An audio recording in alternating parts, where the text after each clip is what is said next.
oficialmente no estuvo para el Estado. Entonces tendría que pasar a otro donde sí pueda hacer su sala de 4. ¿Sí? No sé, es un detalle que es secundario, si alguien conoce el tema, ayúdeme.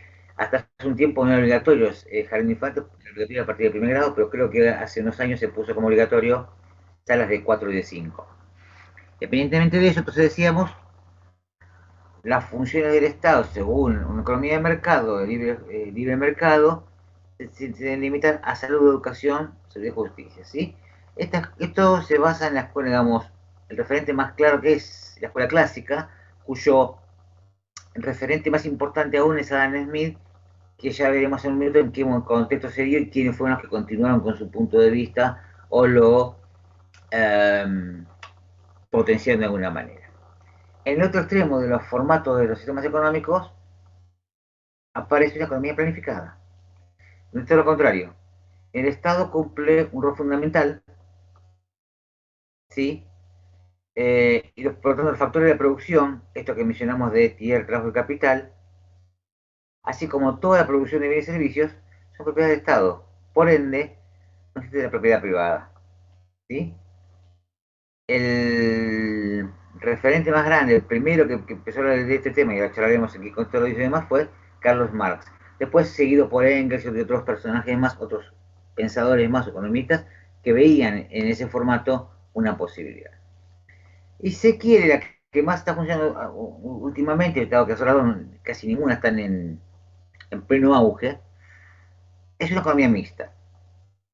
Sí que es una mezcla de ambas cuestiones, donde si bien hay un libre juego de oferta y demanda, el Estado tiene mecanismos para intervenir, no en la formación de precios en sí mismo, sino para, o sea, no forma precios, interviene para generar condiciones en respecto a la formación de precios. ¿Se entiende lo que voy?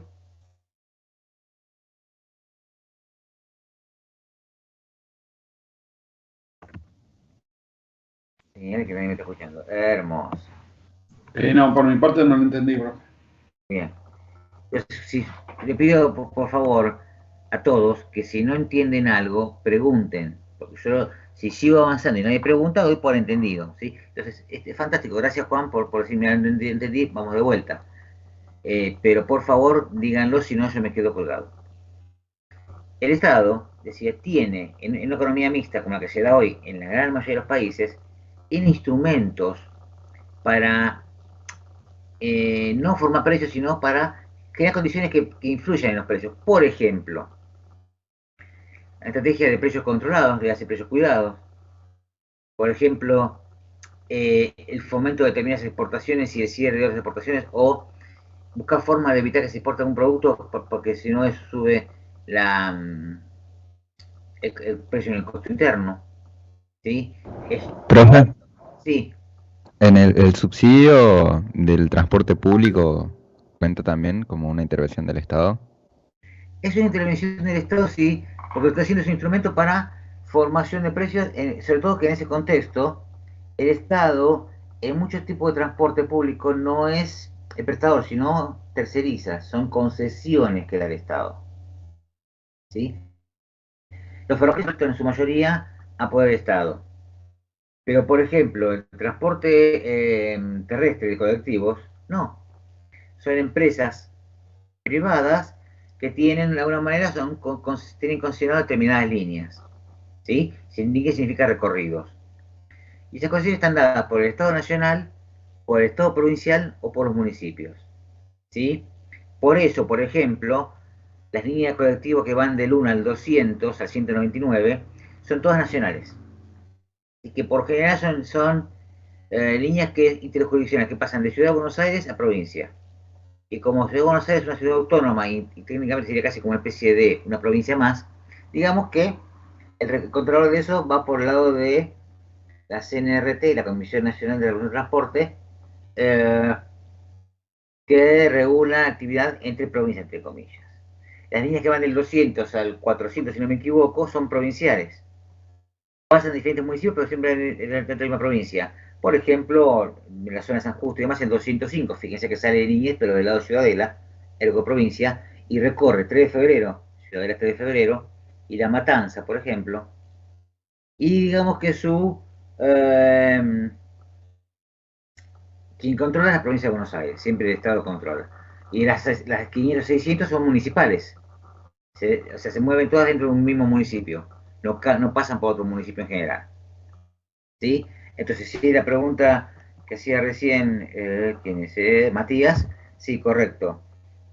El subsidio de transporte es una forma, ¿sí? A veces subsidian determinados productos alimenticios y demás, también es una forma. Es que el Estado juegue con esto de intentar, bueno, hacer que los precios no suban. Hace algunos años hubo, por ejemplo, se establecieron políticas porque eh, a raíz de el alto precio de la soja, que es un commodity, que después sabemos que es un commodity, pero a grandes rasgos son productos primarios cuyo precio se fija a nivel internacional.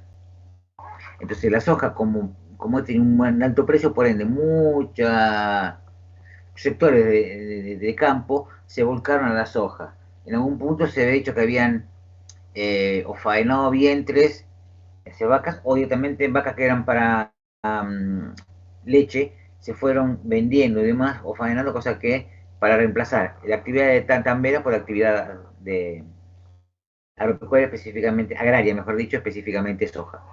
Llega un momento que lo que pasaba era que aumentaba la leche. En locura, un país que producía leche tenía que casi como no importar leche, de hecho no puedes importar leche de Uruguay, lo cual es una locura. Bueno, hay hubo políticas públicas que buscaron con esos mecanismos generar de vuelta actividad lechera para poder bajar los precios. ¿No? ¿Qué hace? No puso un precio máximo. No dijo, no, el precio de leche vale tantos, puntos, decía yo.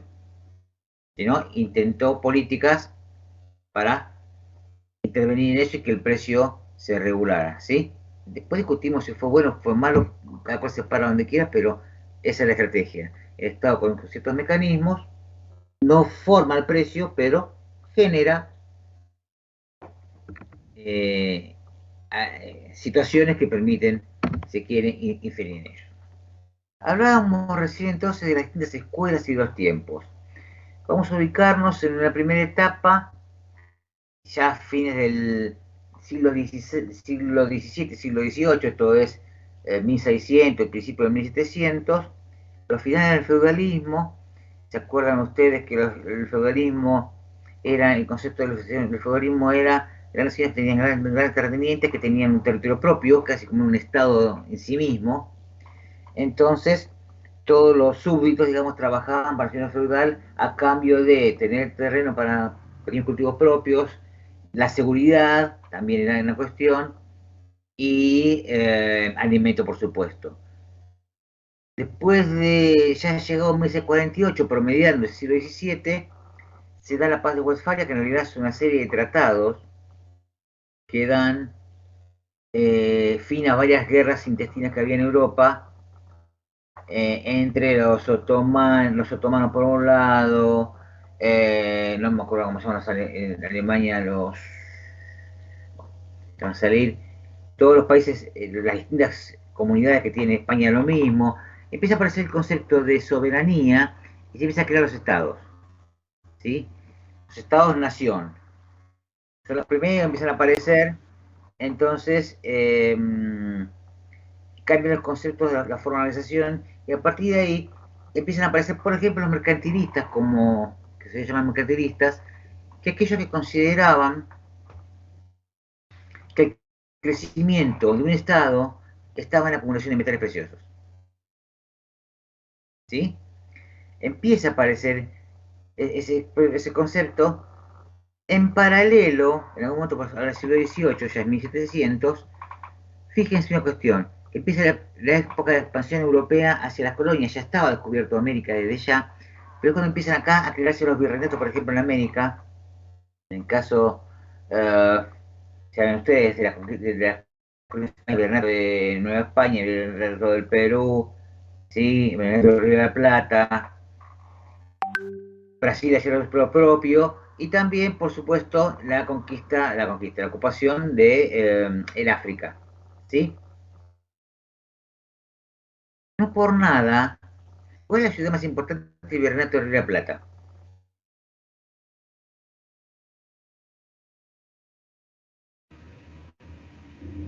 ¿Cómo? Buenos Aires. Sí, gracias, Buenos Aires. Alguien preguntó cómo. ¿Cuál es la ciudad más importante del Virreinato de Río de la Plata? Dicen Buenos Aires, correcto. ¿Por qué? ¿Qué tenía Buenos Aires con respecto a las demás? Un puerto. Genial. Salgamos de Buenos Aires y vámonos para el lado del norte, ayudo. ¿Cuál es la Potosí no ciudad era más importante, más importante, la región que más tenía importancia en esa época? profe, Potosí no era más importante por La Plata. Correcto, no tanto el Potosí, la ciudad en sí mismo. A eso quería. Para el virreinato tenía dos cosas. Ahí quería llegar.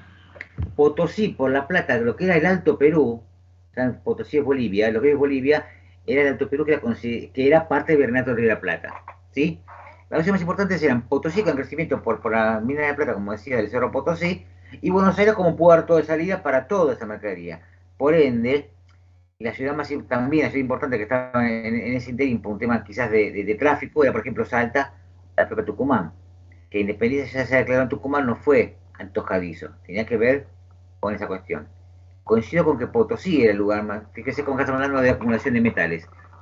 Potosí era una zona, un cerro que era mucha plata y fue durante muchos años lo que abasteció de metal a España, ¿sí? También en Argentina, Jujuy, también en realidad tenía plata. ¿Saben cuál es el apodo de la ciudad de Jujuy? No, profe. No, Tacita de Plata. ¿Cómo? Tacita de Plata. Correcto. No sé quién lo llegó a decir, pero si es de las horas por conocimiento. ¿Quién lo dijo? No lo dije, profe. No, por conocimiento. Sí, correcto. Casita de Plata. ¿Por qué? Porque está rodeada de cerros que, sobre todo en la época, obviamente, al comienzo se veía cómo brillaba la plata en esos cerros. Por eso hablaba de Casita de Plata. La forma de taza, entre comillas, rodeada por los cerros. ¿Sí? Es decir, la expropiación de metales preciosos fue importante en toda esa época. Se habló muchas veces de la ciudad del Dorado, como ese lugar que nadie encontró, que estaban todos construidos en oro. Muchas de lo que se llevó Hernán Cortés de México y también Pizarro de Perú tenía que ver con oro. Es decir, la acumulación de metales preciosos era fundamental como símbolo de poder y crecimiento. ¿Sí? En paralelo, había otro movimiento que eran fisiócratas, que decían que en realidad no iba por el crecimiento económico y por la potencialidad económica de un país, no estaba dado por la acumulación de metales, sino por el desarrollo del sector primario. ¿Sí? Dijimos clase pasada, sector primario, producción agropecuaria. En ese contexto, obviamente, olvidémonos de lo que era más allá de la minería en sí mismo, que es el sector primario también. Esto se refería más que nada a los cereales más que a las carnes. ¿Por qué? Porque el tema carnes todavía no, primero que trajeron al comienzo el ganado, y segundo, todavía en esta época, sí, en esta época del siglo XVIII, no estaban dadas las condiciones técnicas para exportar carne, ¿sí? Obviamente no estaban los barcos frigoríficos para nada. Lo más moderno que hubo, entre comillas, en esa época eran los saladeros, ¿sí? Que era la carne salada en tasajo, que era una especie de suela de carne más o menos, que más que nada era vendida para abastecer, para mantener a los esclavos. ¿Sí? Entonces, hasta en ese interín del siglo XVIII, o sea, parte del primer del siglo XVIII, es cuando más crecen las colonias, aparece la Revolución Francesa como una forma de ruptura del orden que se estaba estableciendo a nivel todavía con los barrios y demás, y empieza a tener cierta influencia la revolución industrial, que es la mecanización. Aparece la máquina a vapor como primera cuestión. Entonces, obviamente, empieza a cambiar, como se quiere, el punto de vista. ¿Sí? Hablábamos que tenían las metrópolis, es decir, los países centrales. El monopolio del comercio, ¿qué significa? Solamente la colonia puede comerciar con su propia metrópoli. Ergo, Virreinato de la Plata solo puede comercializar con España. Virreinato del Perú con España. ¿Sí? Lo que después iba a ser Estados Unidos, por supuesto, con que en Inglaterra, en parte y demás, con Inglaterra.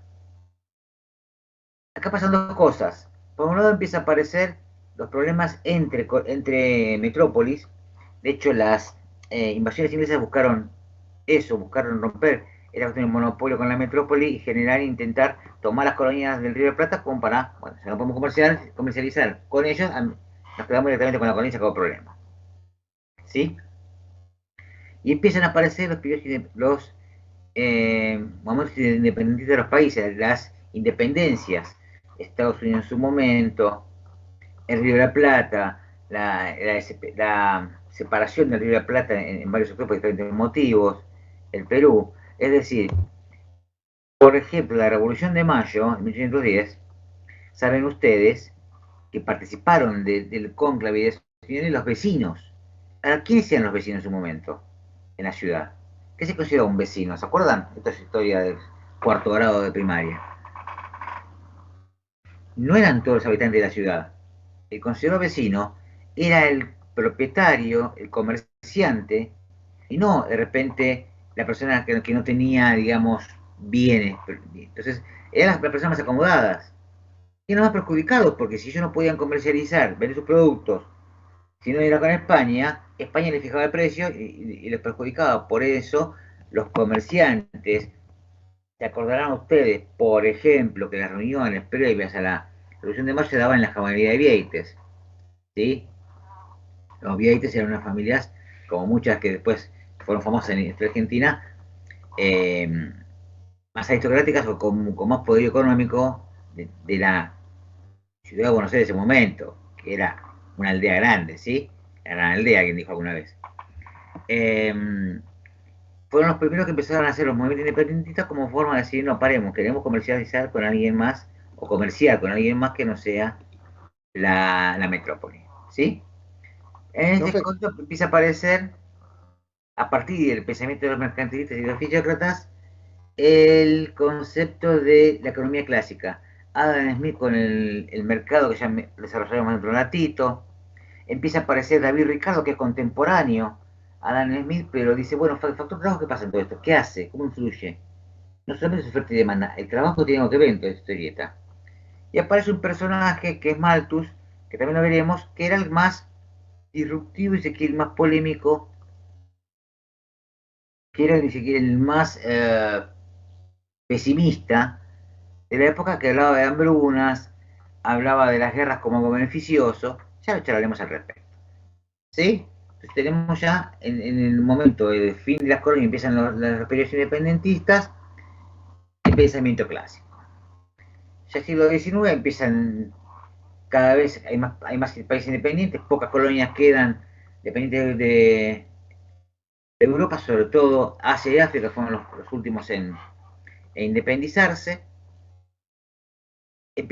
Paralelo empieza a aparecer Inglaterra como potencia. Ya, ¿por qué? En ese entonces, Inglaterra, como tenía la máquina a vapor y empezaron a empezar las cosas a vapor, manejaba todo el transporte. Y el transporte era, la logística de transporte, en la época se decía que era la dueña de los mares, eh, termina siendo fundamental. Inglaterra era potencia del momento. Estados Unidos empieza a surgir en su momento. Acá hay una cuestión que tiene que ver con esto, que la guerra de secesión de Estados Unidos fue la que hizo un cambio en la cuestión. Saben ustedes que la guerra de secesión de Estados Unidos fue una guerra civil que eh, puso en control, digamos, dos posiciones muy marcadas. Un país de modelo agroexportador fundamentalmente, basado, que era el sur, cafetalero y demás, el sur y algodonero, el sur de Estados Unidos, las grandes estancias, las grandes plantaciones, contra una idea del norte más, de un país más industrializado. ¿Sí? Esa guerra, como terminó, ganaron el norte, ahí Estados Unidos empieza a industrializarse más y empieza a ser una especie de competencia hacia Europa. Se unifican más los países europeos, ya no estaba el imperio, Sacro Imperio Romano Germánico, empieza a aparecer Alemania como una unificación, empieza el primer Reich. El primer Reich es con Otto Bismarck el que unifica Alemania, ¿sí? Algo del primer Reich, no, el tercero, otra cosa totalmente distinta, aclaremos ese punto. Y en ese contexto paralelo, a nivel pensamiento económico, surge lo que se llama la escuela neoclásica. Un tal Alfred Marshall, que no sé que a lo mejor ustedes escuchan hablar del Plan Marshall de Estados Unidos, de recuperación de Europa en la Segunda Guerra, no es el caso de él. Alfred Marshall plantea el teoría del consumidor, ya veremos en un par de minutos que se refiere a eso. Empieza a aparecer la demanda como factor de análisis y habla de análisis individualista. ¿Sí? En paralelo, Karl Marx pasa a algo similar, pero agrega la teoría del valor, donde dice no solo el valor de uso del valor, sino que dice que el precio de un bien es básicamente socialmente necesario para obtenerlo, más allá de la ganancia que pueden tener las empresas y mayorita. Él no habla de ganancia de las empresas, o no es lo que él quiera potenciar. Ya lo sabemos más en un segundo. Profe, Sí, perdón que lo moleste. ¿no? Hay un compañero que está intentando entrar al Perdón. chat. Gracias. No me había Nada. visto, no escuché la campanita de aviso. Muchas gracias.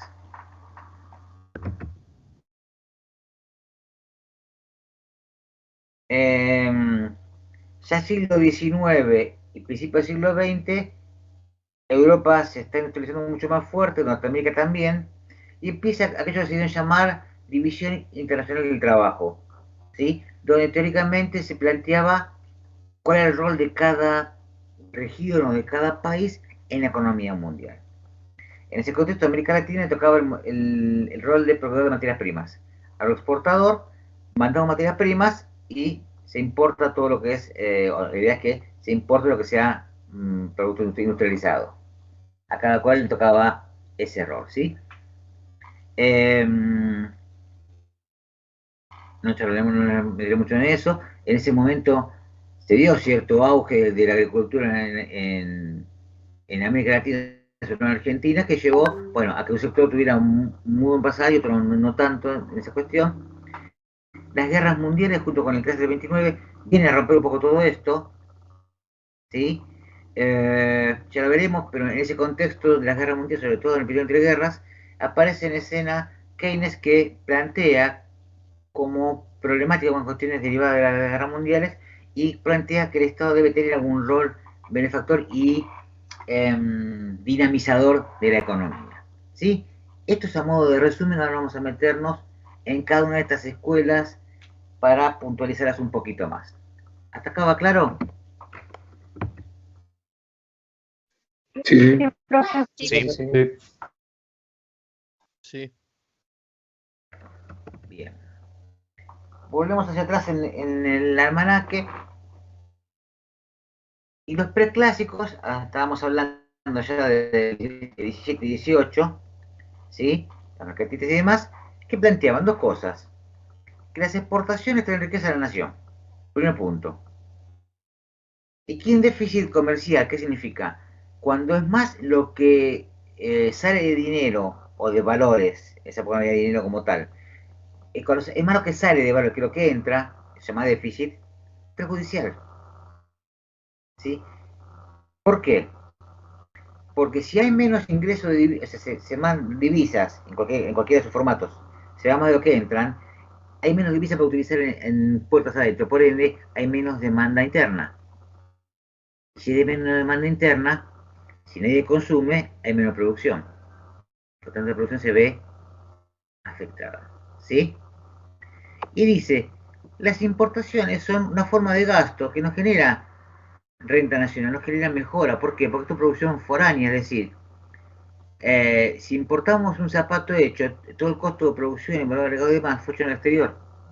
Por lo tanto, es negativo. En cambio, las exportaciones, dado que uno manda algo, ingresa dinero, ingresa valores, que si se puede canalizar hacia los demás sectores, eso genera demanda interna, genera eh,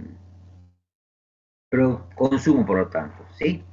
Ellos que destacaban que el superávit en la masa de pagos era fundamental como para formar riqueza, en ese caso oro, por ejemplo, que era una forma que era una de las monedas de intercambio, si quiere, lo de monedas. ¿Sí? Entonces sí defendían el rol del Estado como interventor para poder regular estas cosas, porque ellos decían, si se produce, si se genera una postura estructura liberal, donde el mercado solo se regula, se puede producir pérdida, porque un comerciante le es más barato importar algo a otro lado que producirlo acá, por lo tanto, ¿qué hacía? Importaba. Es decir, el empresario cuida su empresa, ellos planteaban, y anteponiéndolo se quiere el interés general. ¿Sí? Esto es hablando del siglo XVII y siglo XVIII. Empieza a aparecer acá, entonces se considera que estos mercantilistas fueron los primeros, los mercantilistas, perdón, en tener cierta conciencia sobre la importancia que tenía una política de comercio exterior. Esto es, política de comercio exterior por lo general lo que debería buscar, lo que busca según otra vez donde para cada uno, generar más ingreso de dinero, por ende exportaciones, que egreso de dinero. Esto no podría pensar si lo llevamos al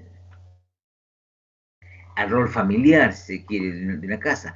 Está claro, y lo repetiré que está el cansancio, que una cosa es manejar un país, otra cosa es manejar una casa. Son cosas totalmente distintas, pero el ejemplo vale. ¿Qué es el déficit comercial en lo familiar? ¿Qué más lo que saca que lo que sale de lo que entra? En ese contexto tenemos un problema. ¿Sí? Si nosotros tenemos un ingreso determinado a nivel familiar, por sueldo, por lo que sea este trabajo, y gastamos más de lo que entra, en algún momento eso va a ser explosión. Por supuesto, tendremos que dejar de consumir unas cuestiones, otra vez, menor demanda interna, y algún problema más vamos a tener porque llega un momento que de deudas van a ser impagables. ¿Sí? Entonces, mercantilista siglo XVII y siglo XVIII, comienzos más que nada, primera cuestión de conciencia de la política de comercio exterior. Por eso muchas veces, muchos países se consideran, eh, no se los considera proteccionistas.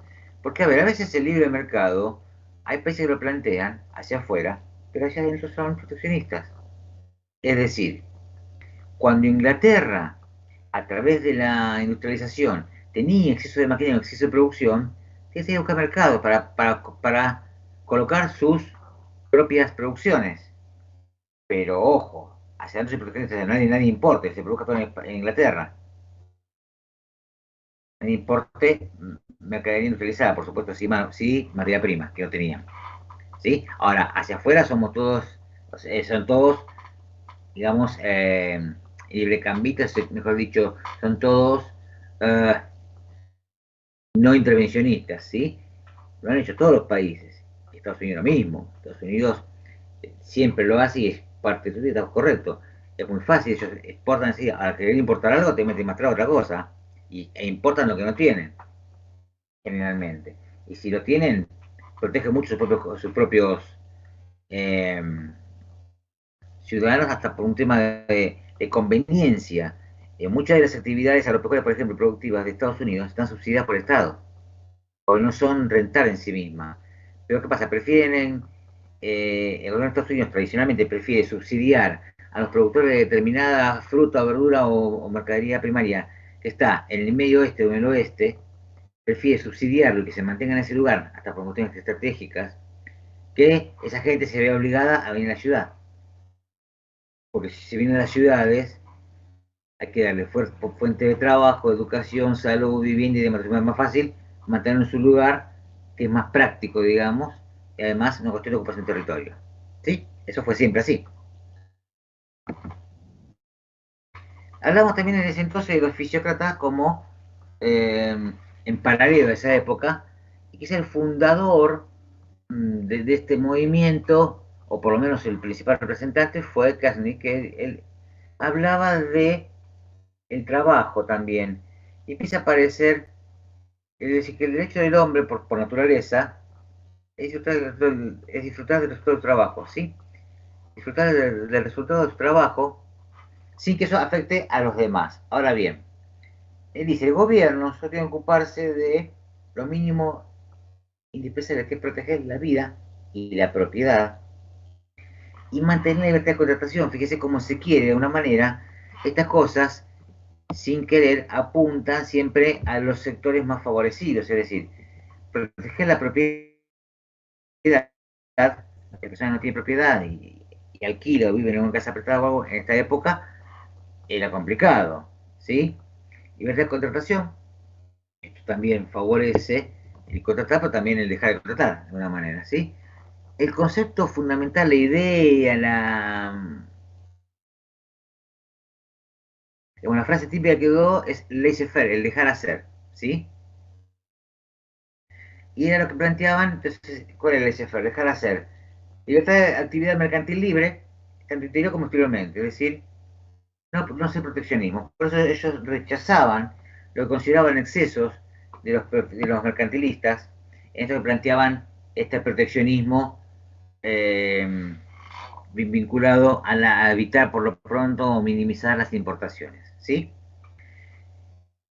Y ellos decían que la riqueza de una nación estaba basada en la capacidad de producción y además que entre producción la agricultura era el único sector realmente productivo. Estamos hablando de una época donde todavía recién la industria que existía era muy artesanal, ¿sí? No había aparecido la maquinaria como tal. Pues en el tiempo apareció la máquina a vapor, dijimos revolución industrial, después empezaron otros sistemas de producción, el Fordismo y demás, pero en esta época era todo muy artesanal, ¿sí? Todo lo que se fabricaba era en pequeñas industrias con mucha mano de obra ocupada. En función de eso, empieza a aparecer la visión clásica de Adam Smith, ¿sí? Que es el que dice que en el mercado se autorregula, ¿sí? Y que el sistema de precios es el que él dice organiza el comportamiento de los individuos. ¿Por qué? Esto mencionábamos recién. Automáticamente, si el precio de un producto aumenta, la demanda se retrae, la gente consume menos, por lo tanto, en algún punto, quien tiene el producto va a tener que bajar ese precio. Sobre todo en esta época, los productos más importantes tenía más eran productos perecederos, ¿sí? Estamos hablando más que nada de alimentos. Aquel que no tenía, que no comerciaba productos perecederos y comerciaba, por ejemplo, ropas y demás, no tenía problema, porque si no vendía, la vendía más adelante.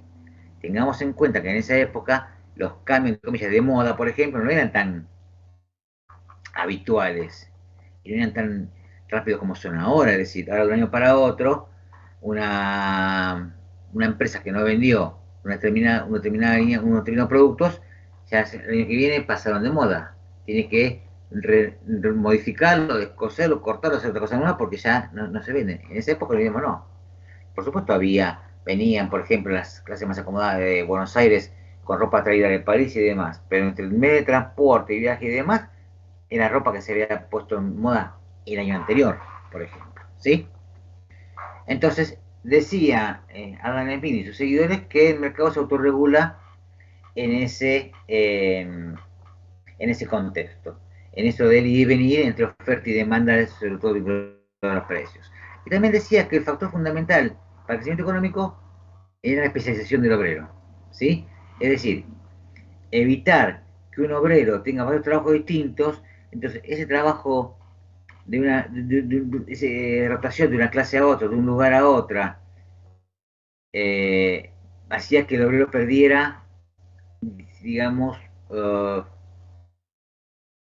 fuerza de trabajo, que no fuera tan rentable, que no tanto nos rindiera, sobre todo que no nos olvidemos que estamos hablando de momentos, que lo veremos más adelante de vuelta, donde las jornadas laborales eran de 11 o 12 horas, estamos hablando de 8 horas ni mucho menos, ¿sí?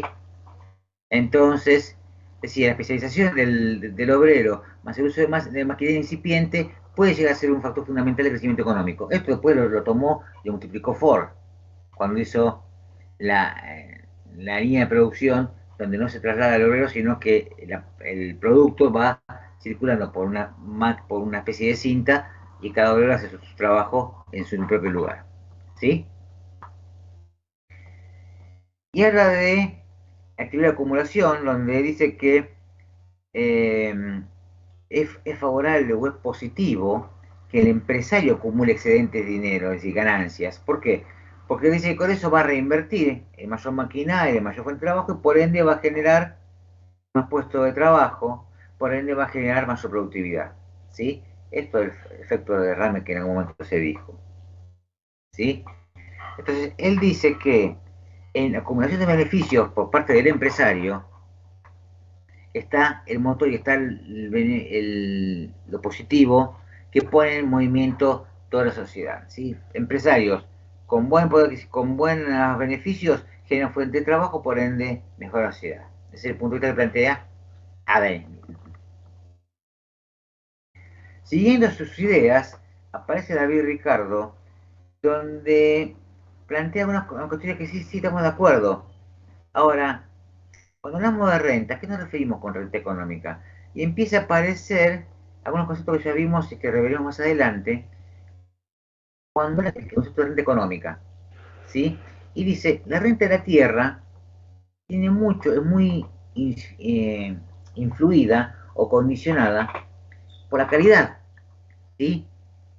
Entonces, ¿cuál es la cuestión? La renta de la tierra surge como una cuestión que él analiza porque, sobre todo en Europa, las tierras fértiles son, las más fértiles son bastante limitadas. Tiene que ver con la posibilidad de rendimiento de las tierras.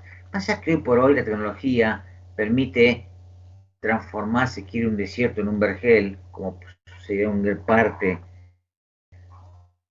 la parte productiva, eso implica un costo muy alto, que quita competitividad si uno quiere competir en un mercado. ¿Sí? Para que se entienda la idea. No es lo mismo lo que rinde y lo que uno puede hacer en una hectárea de tierra en el partido de Pergamino, o de Salto, o de Arrecife, que es una zona, casi un triángulo de tierra muy fértil, que uno tira un ladrillo y el ladrillo crece, que lo que uno puede hacer con una hectárea de tierra en la Patagonia. Por ejemplo, en los lados uno puede criar ovejas, más allá que la oveja tiene una cuestión de que daña un poco más el pasto cuando lo come y demás. Sin embargo, la cantidad de tierra requerida en Patagonia para criar una cantidad de ovejas es mucho mayor que la requerida en la pampa húmeda para criar una cantidad de ovejas. ¿Sí? Y eso que es un estado, la calidad de tierra. ¿Sí? Y también hay otra cuestión entre manos, que es lo que se llama la ley de distribución, como algo fundamental en la economía. Y introduce, mejor dicho, el concepto de rendimiento decreciente, ¿sí? Donde al haber cada vez los rindes son menores, el beneficio o la ganancia de determinadas cuestiones es cada vez menor. Si una clase social de alguna manera mantiene sus ingresos, a pesar de que la ganancia general bajó, es porque si mantiene sus ingresos, es porque a alguien, entre comillas, jodió. ¿Sí? Es decir, al haber cada vez menos rendimientos, si la social sigue teniendo cada vez más rentabilidad porque jodió a otro. Sí, por eso se habla de rendimientos crecientes y la problemática de la distribución de los excedentes. ¿Sí? ¿Cómo que jodió a otro, profe? No entendí esa parte. Sí, más allá de un poco acá nuevo que utilicé y pido disculpas. A ver, si de repente, por cuestiones que se empieza a agotar la tierra y demás, el rendimiento en tierra es de vez de 100 es de 80 pesos. Y sin embargo, quien posee esa tierra o alguna clase social sigue teniendo una ganancia de 100 o de 120, porque ¿qué pasó? Le quitó ganancia a otro para poder quedarse con eso. ¿Sí? Imagínense ustedes en una cadena de producción. Alguien compra una materia prima que le agrega valor para poder transformar, por decir algo, un cuero, alguien lo curte, le agregó valor agregado.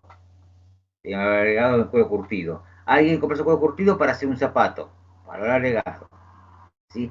Si el último sigue ganando lo mismo, a pesar de que cada vez es menor el margen de ganancia porque alguien perdió ganancia. Si es mega torta a repartir y alguien emplea su tajada porque le quitó la tajada a otro. Ok, a veces pasa, por ejemplo, en los noticieros, cuando aumenta la carne y eso, los carniceros siempre dicen que absorben a veces un poco de esos aumentos porque saben que después lo van a bajar. Claro, o saben que pueden bajar o saben que eventualmente, si no, no venden. Claro. ¿Sí? Es decir, que muchos se lo han dicho también, aumentó la carne un 10%, no aumento porque ya con el precio que tengo me cuesta vender, si aumento un 10% más, vendo todavía menos. Entonces, prefiero ganar menos y seguir vendiendo. En ese contexto, ¿qué es? Ante los rendimientos crecientes, a lo mejor alguien en la cadena mantiene su margen de ganancia y alguien se perjudicó, como decís vos, el carnicero, en decir, absorbo yo la diferencia y en vez de ganar por cada kilo de carne un 25%, promedio, gana un 15. ¿Sí? Claro. Entonces, estas cuestiones de, a veces, la expansión económica con mucha acumulación de capital puede llegar a ser problemático, decía sobre todo David Ricardo, en esto de que no todo el mundo se beneficia, por eso habla de beneficio neto. ¿Sí? En esa época aparece también un pensador un poquito más, dijimos, pesimista, que es Thomas Malthus. Se ha hablado mucho de Malthus en los últimos tiempos, se sigue hablando inclusive, donde él dice que la raza Pro- humana se multiplica mucho más rápido, o muy Profe, rápido. una Sí. consulta. La ley de distribución, ¿quién lo estaría aplicando hoy? ¿Algún país la aplica o...? ¿Qué cosa? La ley de distribución. En realidad Sí. es un concepto económico, no es que le aplique un país como ley, sino está dentro de un pensamiento económico. ¿Sí? ¿Y quién lo aplicaría hoy por hoy? Lo que pasa es ¿Algún- que, como estamos hablando de, no te olvides que los clásicos hablaban de economía de mercado libre. Entonces, en una economía de mercado libre, esto puede pasar. Y de alguna manera, esto juega en este famoso de la ley de oferta y demanda. ¿Sí? Está dentro de lo que sucede en muchos países, no como una ley impuesta ni sino que hay muchos países que tienen en mayor medida de libertad económica y donde tienen sectores económicos o clases sociales que no son tan beneficiadas. En muchos países pasa esto. Lo que pasa es que está metido dentro de una realidad mucho mayor. ¿Sí? Por eso no hay, es decir, la ley de distribución, número tanto, no. Sucede que a veces el rendimiento crédito que mencionaba recién la compañera de los carneceros es un ejemplo de una manera. ¿Sí? Ante los rendimientos de crédito por algún motivo, si alguien mantiene su nivel de ganancias porque a otras clases la perjudicó. Y el ejemplo carniceros puede ser uno de ellos. Y pasa a todos lados esto. Por muchos lados. ¿Sí? Clic, clic, que preguntó. Supongamos que sí. Sí, profe, sí. Entonces, volvemos al querido tío Tomás. Tomás Malthus, que además pesimista clásico, decía que la raza humana se multiplica muy rápido y que la Tierra no está en condiciones y no se multiplica. Es la misma. Entonces, en algún momento él plantea que va a haber una hambruna muy grande, problemas muy serios para abastecer o para alimentar a toda la población mundial. Por lo tanto, él dice que las guerras, las epidemias y las plagas terminan siendo algo positivo para regular la población, algo así como vieron que eso está estudiado que la naturaleza, todas las razas y todos los animales y las plantas se van regulando en lo que se llama equilibrio ecológico, ¿sí?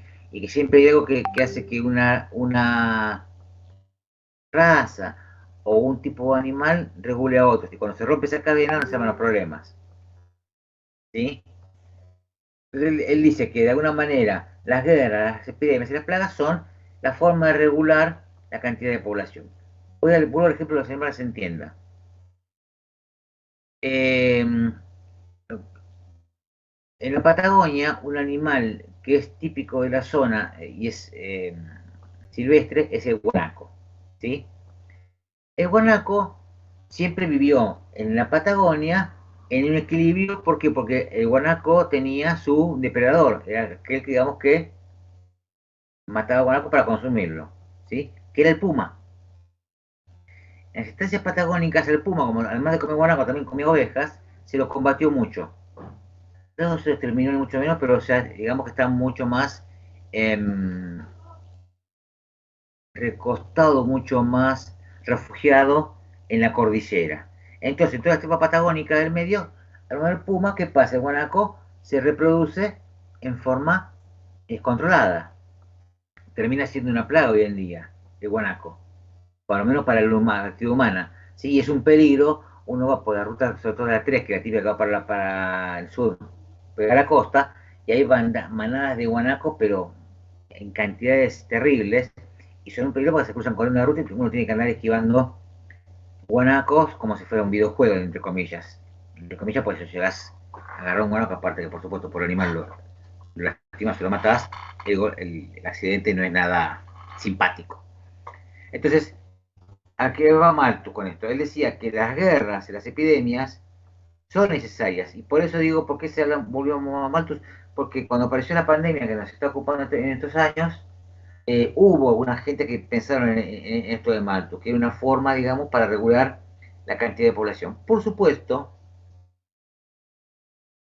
esta teoría que dice él, que tarde o temprano se van a agotar los alimentos, digamos que los avances en tecnología, como todo tiene de bueno, todo tiene de malo, hacen que esta teoría quede un poquito como fuera de foco, si se quiere. Que hay hambruna, pero no por un tema que falta nivel, no por un tema de distribución y por un tema de quién tiene esos alimentos de alguna manera, ¿no? Por supuesto, en África hay hambrunas terribles, en América también, que no hace lo mismo, pero no significa que no haya alimentos en el mundo, no es que no es una película que dan vuelta tipo, qué sé yo, tipo Walking Dead, donde no queda nada. El tema está básicamente que por ahora los alimentos no se han agotado, sino que es un problema de distribución, ¿sí? Entonces, ¿qué plantea él? A las bienes esenciales, que son los alimentos que dice, nunca va a haber una saturación de alimentos, no es que van a ser alimentos, que ya que no sabemos dónde meter alimentos, por la saturación. Esto no pasa nunca, porque cuanto más oferta de alimentos hay, más gente se alimenta, puede haber más población, ¿sí? Esto es, no conviene darle comer a todo el mundo porque si tiene más de comer, va a estar más saludable, si está más saludable se va a reproducir y en algún momento esa gente va a querer demandar más alimentos y la cadena se va en algún momento a atascar, no va a haber suficiente abastecimiento. Solución que propone Malthus de su teoría es que si mantienen las grandes clases terratenientes son los que mantienen sus ingresos, ellos son los que van a generar de alguna manera trabajadores o puestos de trabajo para mantener su suntuosidad. Es decir, si hay terratenientes que tengan un alto nivel, una gran calidad de vida, van a requerir muchos trabajadores para que mantengan todo lo que hace a esa calidad de vida. ¿Sí? Pero siempre considerando el beneficio para Malthus de las guerras, epidemias y las plagas como una forma de control, entre comillas, de la natalidad. ¿Sí? Más acá en el tiempo, digamos, dicho ya siglo XVIII, a partir del XIX, aparece Alfred Marshall, que se considera el padre de la microeconomía, porque él dice, empieza a establecer el mercado como un sistema, donde analiza el comportamiento de dos factores, de dos puntas distintas. Las unidades económicas de producción, le hacen los productores, y las unidades económicas de consumo, le hacen los consumidores, porque el análisis de ambas partes en conjunto le va a permitir entender cómo funcionan los precios. ¿Sí? Entonces empieza a aparecer el concepto de demanda, donde lo que importa acá, o que tiene que ver en el concepto de demanda, la relación precio-cantidad, donde dice que cualquier consumidor se quiere va a pagar más por la última unidad que por las anteriores. ¿Por qué? En el sentido de decir, por cantidad voy a ganar lo que se llama utilidad marginal. Compro por cantidad, puedo bajar el precio de compra, que pasa hoy en día, donde dice más de 4 unidades tiene tanto por ciento de descuento. ¿Sí? Fíjense por aquí, acá un buen ejemplo, esto es, todos tenemos cerca un supermercado regenteado por gente de comunidad china, ¿verdad? Vieron que siempre hay un super chino a la vuelta, de todos lados. Sí, sí. Cuando entran todos, y fíjense que, no por casualidad, aunque no tengo muy bien el dato en consiste cada cosa, pero creo que tengo idea, todos los supermercados chinos están pintados en colores, o azul, o naranja, o verde, creo que depende con qué empresa, digamos, mayor, entre comillas, lo está regenteando, ya que los que están a cargo de cada supermercado no son los dueños, sino son gerenciados, vamos a llamar de esa manera. Como sea, en todo lo mismo, ¿cuál es el sector que está mejor presentado y generalmente a la entrada?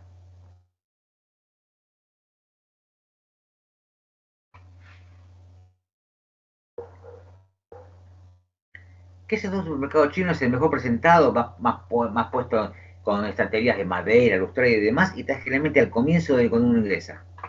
El alcohol, el vino. Correcto, correcto. ¿Por qué?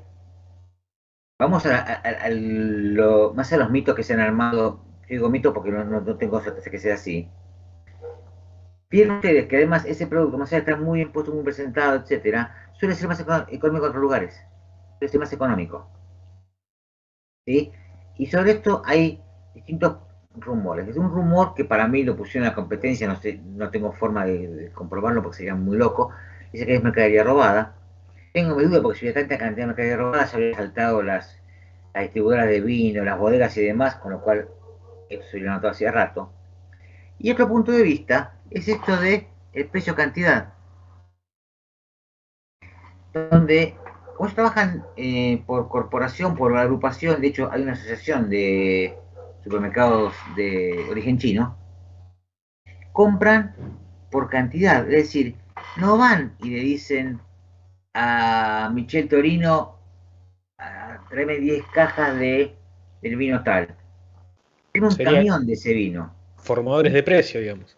Y de alguna manera, no sé si el formador de precios, el formador de precios sigue siendo la bodega, ¿sí? Ahora, lo que pasa es que este oferta y demanda es cuánto vale la caja de 6 vinos, precio para el supermercado, por decir algo, no sé. La caja de 6, 1.200 pesos, depende de qué vino sean, ¿sí?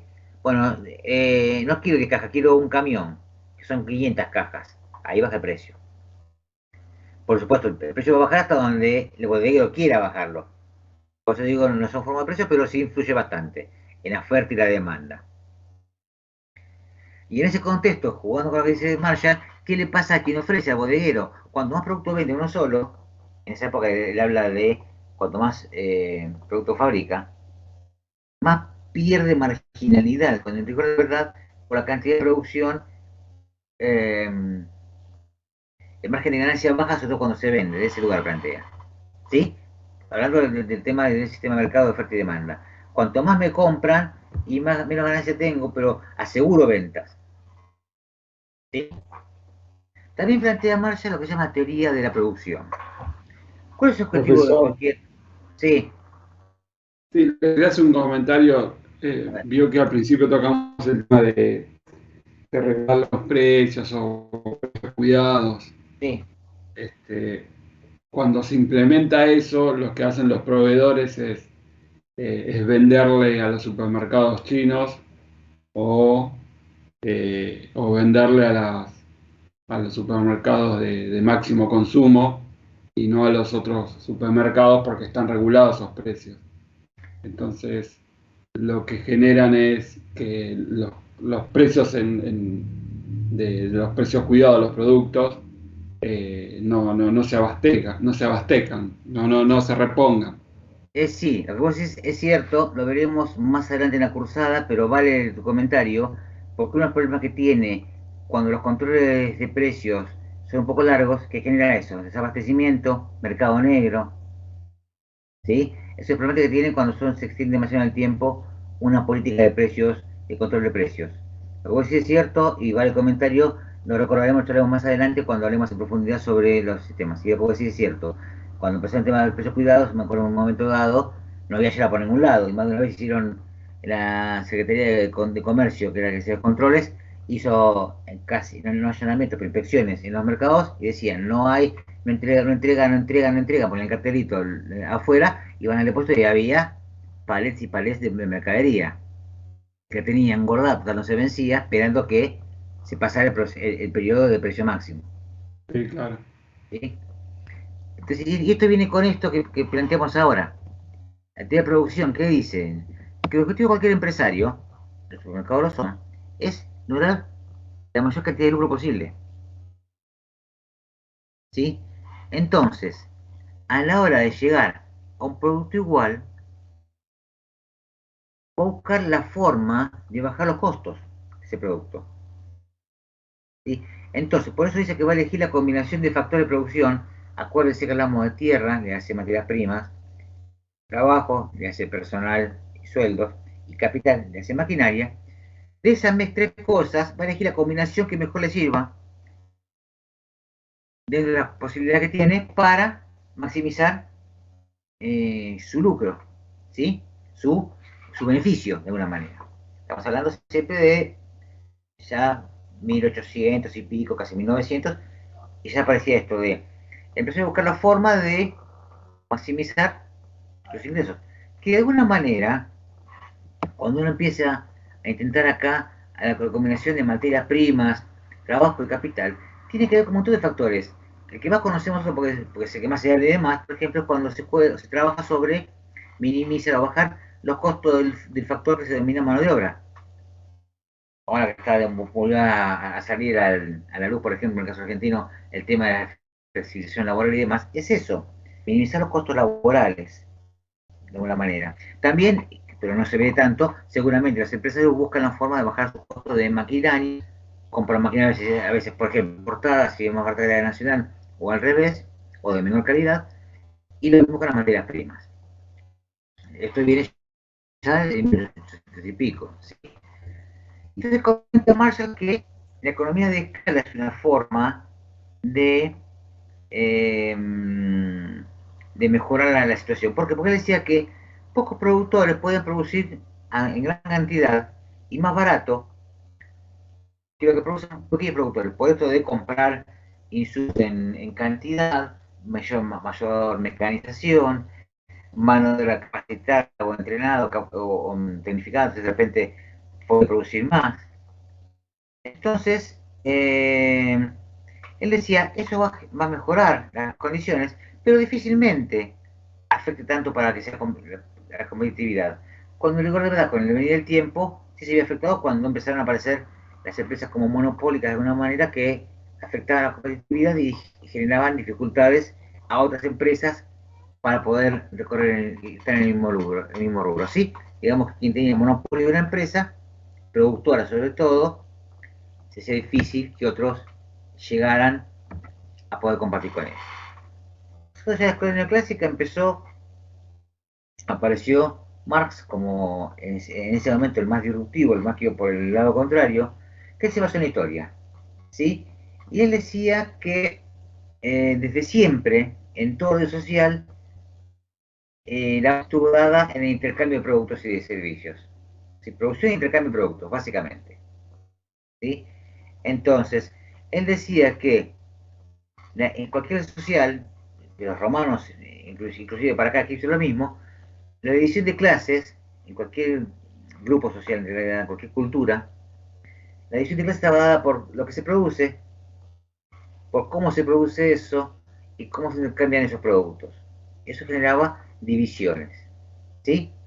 Y que muchas de esas divisiones, sobre todo cuando llegaban a un nivel de descontento con las clases sociales, eran las que generaban las revoluciones políticas, por ejemplo la Revolución Francesa, ¿sí? Entonces él decía que también las guerras tienen algo que ver con esto, que las revoluciones políticas y las guerras de alguna manera no estaban en una cuestión ideológica solamente, sino que detrás de eso había cuestiones que tienen que ver con cambios en el método de producción e intercambio. ¿Sí? Y dijo que de alguna manera, él pensó en su modelo económico, lo que te quería mostrar que era que el capitalismo explotaba sí o sí a la clase trabajadora, y que esa explotación en algún momento iba a hacer que esa clase trabajadora explotara, literalmente, o sea, se cansara, reaccionara, y terminara siendo la destrucción del capitalismo. ¿Sí? Y empieza a aparecer la teoría del valor del trabajo, donde dice que el valor de cada bien deriva solamente de la cantidad de trabajo necesario para producirlo, independientemente del empresario, de ganancia del empresario y demás. Es decir, si hace, gana, si no hace, no gana. Por ende, el empresario que tiene los empleados, según él, no debe, casi como que debería ganar poco y nada, no ganar, más allá de inversión en capital o maquinaria. ¿Sí? Eh, surge con Marx lo que se llama la plusvalía, ¿sí? Él dice que el beneficio que los capitalistas obtienen tiene que ver o surge de la explotación de los trabajadores, ¿sí? Y no simplemente por la rentabilidad que le genera el capital invertido, y por sino por la explotación de los trabajadores. Quiere decir que hay una diferencia muy grande entre lo que un trabajador percibe por un producto que fabricó y el costo de ese producto. A esa diferencia es lo que llaman plusvalía. Es decir, un trabajador, por decir algo, gana 2 pesos por haber fabricado una camisa y la camisa se vende o vale 20 pesos. Y esa diferencia es lo que llaman plusvalía. ¿Sí? También comenta que un trabajador no es contratado para cumplir la jornada que con lo que gana alcance para vivir, sino que trabaja una jornada que quien lo contrata le indique, que en ese tiempo dijimos 10 11 horas, por lo tanto, con eso técnicamente debería ganar, no solo gana más allá de lo que produce él, le serviría para sobrevivir él y además queda mucha ganancia para el capitalista en términos de quien aporta el capital, ¿sí? Acá no estoy utilizando el término capitalista como algo negativo, sino es el que produce y aporta determinado capital. Entonces él dice, el salario, el tiempo que trabaja, en rigor de verdad, trabaja no solo para producir lo que le haría falta a él, sino para producir lo que le hace falta a él, más lo que se queda el capitalista. ¿Sí? Ya entrando en el siglo XX, y en los últimos temas que charlaremos por ahora, por lo menos en el día de hoy, aparece John Maynard Keynes, que es considerado el padre de la macroeconomía, por lo menos en cómo se la ve en los últimos tiempos a la macroeconomía. ¿Sí? Sacó un libro en 1930, tenía varios, pero quizás el más importante es uno que se llama Tratado sobre el Dinero, que quizás es de los más importantes pensantes como para la economía o para el pensamiento económico más moderno. ¿Sí? Hasta que apareció este tratado del dinero de Keynes, la economía no analizaba procesos, analizaba fotos, condiciones, momentos, una condición estática, ¿sí? Y él decía que no, que en realidad la cuestión debía ser analizada en un proceso de un enfoque dinámico, es decir, había que estudiar flujos de ingresos y egresos por periodos, ¿sí? No pensar una foto en un determinado momento, porque un determinado momento se da a raíz de un montón de cosas que fueron pasando antes. Y eso me podrá permitir a mí predecir qué puede pasar a futuro. Entre otras cosas, por ejemplo, en 1919, ella había dicho que las condiciones que impuso Alemania en el Tratado de Versalles, que fue el que dio el cierre a la Primera Guerra Mundial, eran demasiado exigentes, eran demasiado duras, y que eso iba a desembocar en otra guerra, que Alemania no iba a poder recuperarse económicamente como quedó en la Primera Guerra, porque las condiciones eran tan duras que iba a generar un movimiento y en algún momento iba a explotar de vuelta la olla, lo que mencionábamos recién, que decía Marx, respecto a que los grandes cambios y las grandes revoluciones, entre comillas, se dan en función de los cambios, no ideológicos, sino los cambios en la distribución de ingresos y en la compra-venta y la posibilidad de acceder a determinados bienes. Acá pasa lo mismo, Alemania no puede desarrollarse nuevamente a raíz de la Primera Guerra, fue generando un caldo de cultivo que desembocó en un nacionalismo extremo en el ascenso en la década, principio de la década del 30, o final de la década del 20, de Hitler al poder, y ahí la guerra mundial del 39. ¿Sí? Entonces, el teoría económico no explicaba, como sacó una foto, nunca pudo explicar, por ejemplo, cuál fue la causa del crash Wall Street de 1929 que derivó en lo que se dio en llamar la Gran Depresión de los años 30. ¿Sí? Porque no había un análisis eh, general y continuo, sino que era una foto de momento.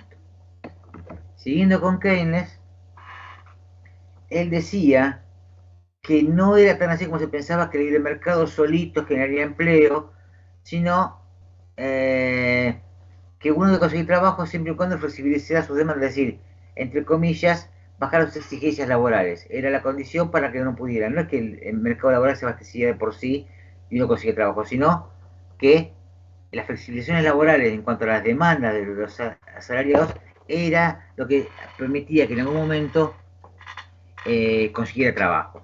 Sobre todo en los momentos de crisis, desde ya. ¿Sí? Esto se dio siempre. Cuando fue la crisis del 2001, yo recuerdo que también pasó en la crisis que no fue crisis sociopolítica, sino fue más que nada económica, de principios de los años 90, por supuesto, al haber poca fuente de trabajo, quien tenía la fuente de trabajo se ponía más exigente o bien ofrecía menos cosas, ofrecía menos salario, por ejemplo. Entonces, quien no tenía el trabajo era quien bajaba sus exigencias y sus condiciones. Ofrecían sencillo, mira, tu trabajo, número tonto, sueldo de 1.000 pesos, es muy poco. Si tú lo querés, afuera hay 50 más este puesto de trabajo. ¿Sí? Otra vez, oferta y demanda como una forma de condicionales, si quieres. ¿Sí? Y él decía que es importante la generación de fuentes de trabajo y hablaba de que el motor más importante de cualquier economía es lo que tiene que llamar la demanda agregada, que es la suma de lo que gastamos nosotros en todos los hogares, lo que gastan las empresas y lo que gastan los gobiernos.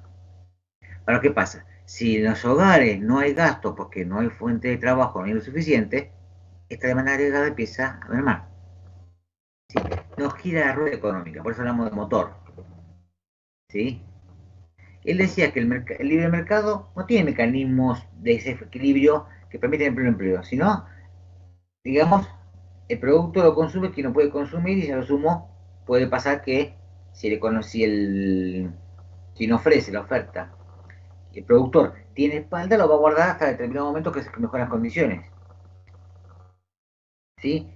Entonces lo que decían los economistas keynesianos es, dado esto, el Estado tiene que intervenir con políticas públicas para generar mayor empleo, para estabilizar precios. Ya veremos cómo, pero entre otras cosas genera, por ejemplo, obra pública. Porque ellos decían que si no hay una demanda, si no hay demanda, consumo, en algún momento iba a generar desempleo. Si nadie consume, quien produce no vende, por ende, ¿qué hace? Empieza a despedir gente. Ante la falta de consumo de determinado bien por determinado motivo, empieza a despedirse gente porque el productor le hace empresario, de eso la gente la despide. Entonces, considerando que todo lo que es producción de bienes y servicios de una economía está vinculado al consumo, a la inversión que mencionábamos recién, a lo que compra el gobierno, que mencionamos, y además a lo que se exporta, cualquier aumento en la demanda tiene que venir de esta parte, ya sea porque hay más exportaciones, como decían los fisiócratas, los mercantilistas, y esas exportaciones implican mayor reparto de ingresos y por ende la gente puede consumir, el gobierno compra y al comprar los productores contratan más gente, por ende más fuente de trabajo y la gente puede consumir. Entonces, de alguna manera, si decae la producción, si decae el consumo por alguna cuestión, por ejemplo, una recesión, ellos plantean que el Estado es quien tiene que generar políticas para que esa rueda empiece a girar de vuelta. Como ejemplo, cuando hay una cuestión de incertidumbre que tiene que ver con cuestiones políticas o económicas de determinado lugar, ¿qué hace? La gente, generalmente el consumidor, se retrae, sobre todo, se reducen los gastos, no de lo esencial. A lo sumo cambia tu producto, en vez de consumir más carne, compra más fideos, como se ha dado en algún momento, por un tema de reducir costos, pero sigue consumiendo eso. Ahora, lo de la venta de productos o el consumo de productos discrecionales o suntuosos, sino de venta esporádica o de compra esporádica, se retrae. Compra de casas, compra de autos. Tienen ustedes que cuando empiezan con medio momentos de crisis y demás, incertidumbre, sobre todo la compra de casas, porque la compra de casas, al estar en una economía que en esto, en Argentina, por ejemplo, en nuestro caso, simple dolarizada la compra de propiedades, es una discusión que hemos tenido muchas veces con la gente de martilleros. Si uno tiene acceso a la posibilidad de comprar una propiedad, no tiene los ahorros, no se va a arriesgar por la incertidumbre que puede pasar y no solamente en un crédito, sino que ese crédito está regulado por dólares. ¿Sí? Entonces, si hay reducción de gasto, si hay menos consumo, estancamiento del consumo, se estanca la economía, ¿sí? Y puede llevar a que las empresas inviertan menos. Si invierten menos, hay menos fuente de trabajo. Si hay menos fuente de trabajo, por lo tanto, a su vez, ahí recae también las posibilidades de consumo, es decir, todo un círculo que se va dando. Entonces dicen ellos que la tarea del Estado es hacer crecer ese producto. Y para eso, la intervención del Estado es fundamental, según ellos dicen, para poder moderar eso y de repente, en determinados ciclos económicos, ante determinadas situaciones, el Estado sale, por ejemplo, con obra pública como forma de generar y dinamizar el comercio y la producción. En estos tiempos empezó a haber mucha obra pública, básicamente en eso, por ese motivo. Eso genera puestos de trabajo en obra pública, a su vez puestos de trabajo derivados, producción de insumos, no solo maquinaria vial, que mucho se importa de hecho, sino también cemento, cal, palas, etcétera. Entonces, dinamiza de alguna manera el consumo. ¿Esto es permanente? Y no, pero debería ser momentáneo, por eso hablamos de que la intervención del Estado debe ser para moderar esos auges y caídas, ¿sí? Una vez que puede circular todo, el Estado deja de esa actividad y permite que todo funcione de vuelta, solo. Pero si esto funciona, se estancó por algún motivo, a veces cuando vas al consumo, a veces utiliza la merma del consumo, el enfriamiento de la economía como una forma de frenar la inflación. Si no se consume, los precios no aumentan. Si los precios no aumentan, no hay inflación. Pero si no se consume, la gente queda sin trabajo por ahí. Es lo que se ve lo que se llama estanflación. ¿Qué significa? Estancamiento de la producción y del consumo, pero igual si hay una inflación. Menor, pero si hay una inflación. Eso se llama estanflación. ¿De acuerdo?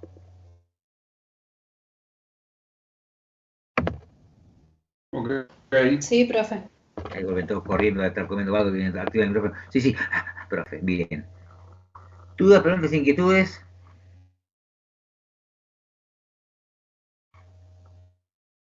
Vamos a coger esta resistencia que estamos. No, no por el momento, profe. Creo que no. Que hablamos y demás, la 3/4 parte están como con dudas, vamos a decirlo de esa manera, usted se entenderá. Bien, estimados, si no hay dudas ni comentarios ni demás, nos vemos la semana que viene, tengan buen resto de la semana y buen fin de semana, y cuídense por favor. Igualmente, profe. Gracias, Gracias. profe. Buena semana. Saludos. Bueno,